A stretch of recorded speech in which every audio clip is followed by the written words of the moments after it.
Alright, hello. So this is the first artifact for the Service Learning Project, and it's such a nice day outside that I thought I'd do it right outside the School of Ed. So nice backdrop there.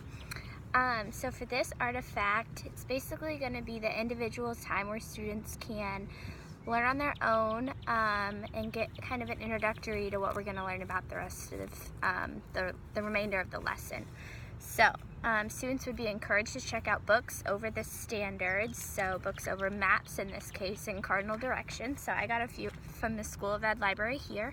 This one is called North, South, East, and West. This one is called Mapping Penny's World.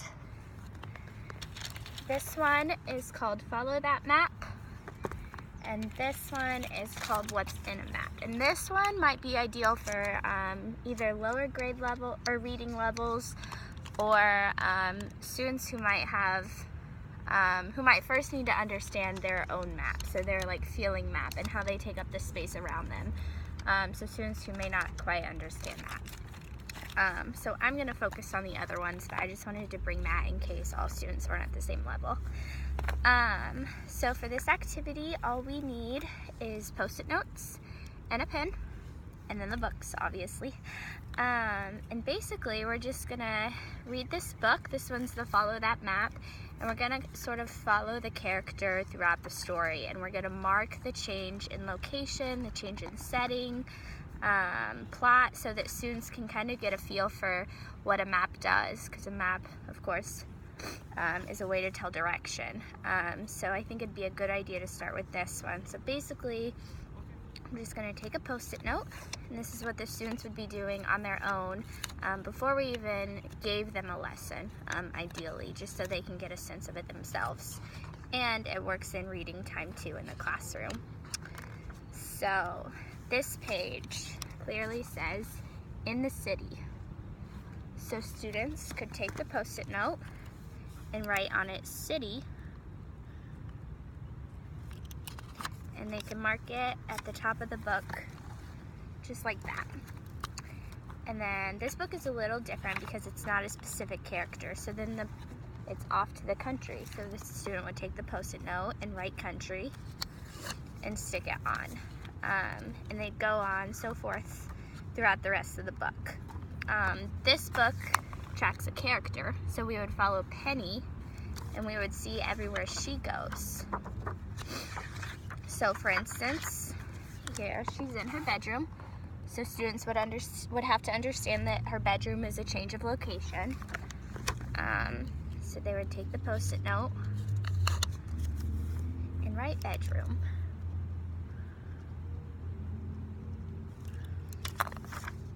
And so the purpose of this activity is just to get students thinking about the different locations there are. So then later, by the end of the lesson, we're going to have students make a map, and they're going to have to understand that a map shows different locations. So this is helping them understand what different locations are. So then she's still in her bedroom, then she's at the park, so students would take a Post-it note and mark park, and so on.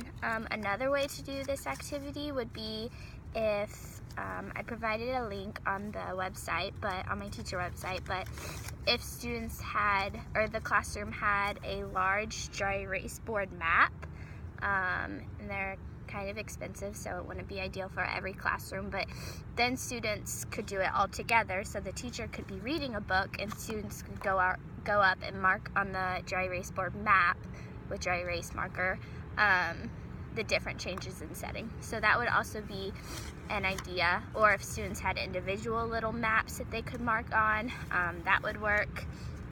This book, Mapping Penny's World, is also cool because it shows different ways that she makes maps with her pet dog. But so it talks about paper maps, and so here she's marking her hike and trails. So students would kind of get a sense, especially by reading this book, oh, there's a bug on me, by reading this book, that maps can be made for different purposes. And then they could also learn north, south, east, and west, which we're going to talk about in the next lesson using Nearpod.